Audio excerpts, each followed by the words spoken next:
High বন্ধুরা, এলো আলুটিলা গুহা। আমি অনেক উপর থেকে সিঁড়ি বেয়ে বেয়ে শেষ পর্যন্ত এখানে এসেছি। এখন পৌনে 9টা বাজে, একজনও পর্যটক নেই, আমি একা। এগুলো গুহার শেষ প্রান্ত, যেখান থেকে পানি শেষ হয়ে গেছে। এই হলো গুহা। গুহার ভিতরে অন্ধকার, একা ঢুকতে যেমন একটু অস্বস্তি লাগে। গুহা জিনিসটা একটা ভয়াবহ জিনিস। তবে এটা যদি হয় সকালবেলা, একদম কেউ নাই, একদম নির্জীব চতুর্দিকে।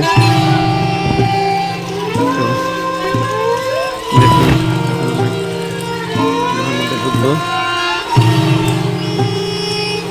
গুহা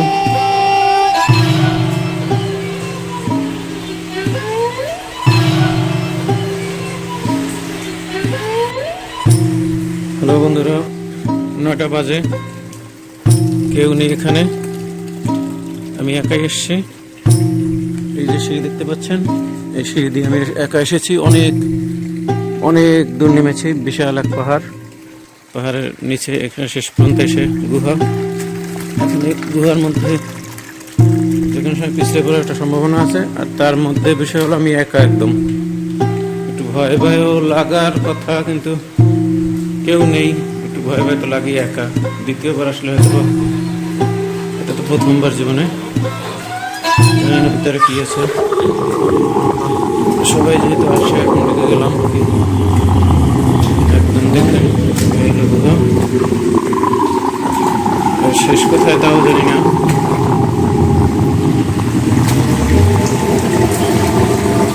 একজন মানুষ নাই কোথাও। যে কোনো সব করে যাওয়ার সম্ভাবনা থাকে, হয়তো সাবধানে হাঁটতে হবে। জীবনে প্রথম আসলাম তো, জানি না কোথায় গিয়েছে, একদম একা।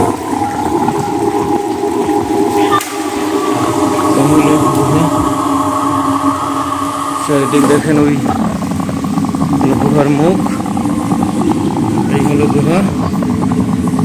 দেখুন সবাই, কতদূর যাওয়া যাবে জানি না।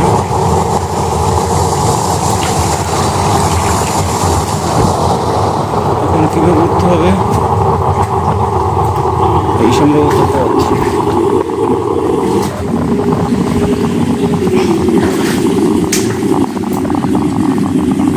একা যদি দুপুর হতে বা বিকেল হতো, অথবা যদি লোকজন থাকতো সাথে আরো, তাহলে জিনিসটা ভালো হতো। সম্পূর্ণ একা, তাও এই সকালবেলা। দেখুন পুরো অন্ধকার, যে কোনো সময় বা পিছলে যেতে পারি। দেখুন আমি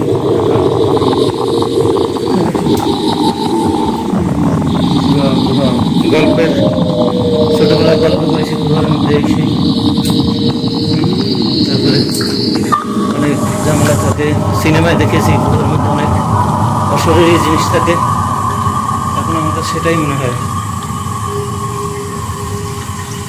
শেষ কোথায় তার জানি না। গুহা, আলুটিলা গুহা। সকালবেলা এসেছি, কেউ নেই। আমি প্রথমে গিয়েছিলাম ঝর্ণা দেখতে। ঝর্ণা না, ওই যে ঝুলন্ত ব্রিজ দেখতে, কিন্তু সেটা দেখা হয় নাই। অত সকাল খুলে নাই কেউ। এখন আসলাম আবার এখানে, পায়ে হেঁটে এসেছি প্রায় 1 কিলোমিটার, তারপরে মোটরসাইকেলে। কাগজের শহর থেকে খুব একটা দৌড়টা না, গাড়ি সবসময় পাওয়া যায় না। দেখুন, অনেক ভালো লাগার জিনিস, দাঁড়িয়ে থাকারও জিনিস, কিন্তু অন্ধকারে দাঁড়ালে কিছু দেখা যাবে না এবং ভয়াবহ। মোবাইলের ফ্ল্যাশ লাইট দিয়ে ভিডিওটা করছি।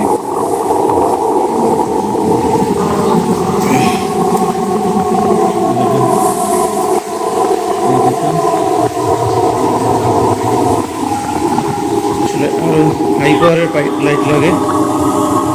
কোন দিকে যাবো,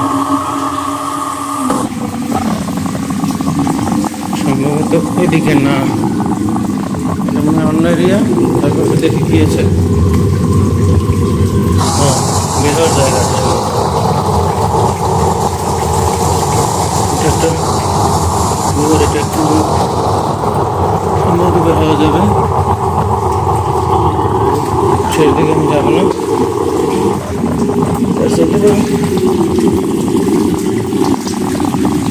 পানি পড়ার শব্দ চতুর্দিকে, যেখানে সময় পা পিছলে পড়ে যাওয়ার একটা সম্ভাবনা থেকে যায়। দেখি আস্তে আস্তে নেমে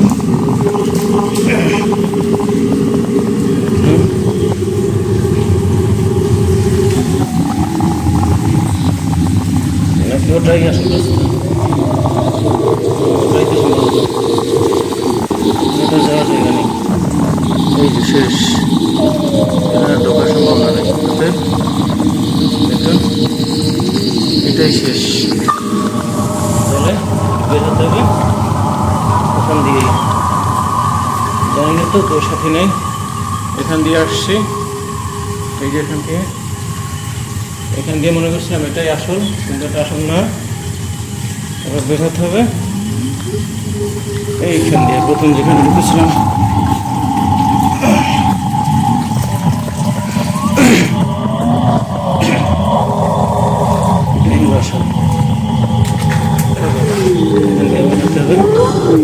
সম্ভবত এসে পড়েছি। বের হওয়াটা তো কঠিন কাজ দেখা যায়, অনেক চিকন চিকন। তারপর চলে এসেছি সম্ভবত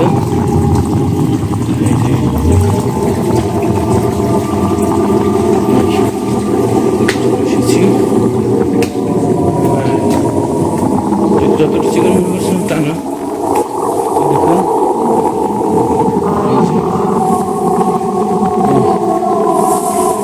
চিকন মনে করছিলাম তা না, অনেক। তবে কি করতে হবে সবসময়,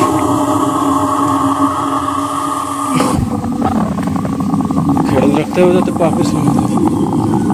এখন কি শুনশান মনে হয় যে কোনো কারণ নদীতে আছি, কেউ নাই, একা বিপদে পড়ে গেছি, সাথে কেউ নাই। ওই সামনে উপরে গাছ, এখন ওই মাথার উপর পাখি এসে পড়বে, হাড়গোড় ভেঙে পড়বে, কিন্তু তাতে হলো না। যাক, একাই আসলাম, এটা আলাদা একটা রোমাঞ্চ। চারদিকে এখন পর্যন্ত কেবলমাত্র রোদ উঠেছে, রোদ যদিও আগে উঠেছে, মেঘলা ছিল, বোঝা যায়নি। এই যে এই নামতে গেলে একটা ভয়ই লাগে, মনে হয় যে নিচে একদম কিছু নেই, একদম চিকন, কিন্তু ততটা না।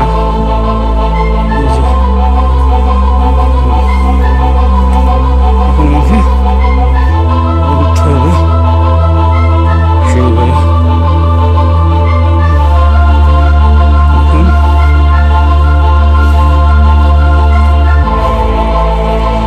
নামার সময় অনেক বললাম বসে ছিলাম, ওঠার সময় অনেক বসে দেখতে হবে।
আম গাছ,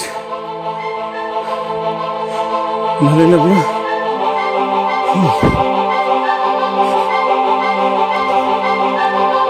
আচ্ছা,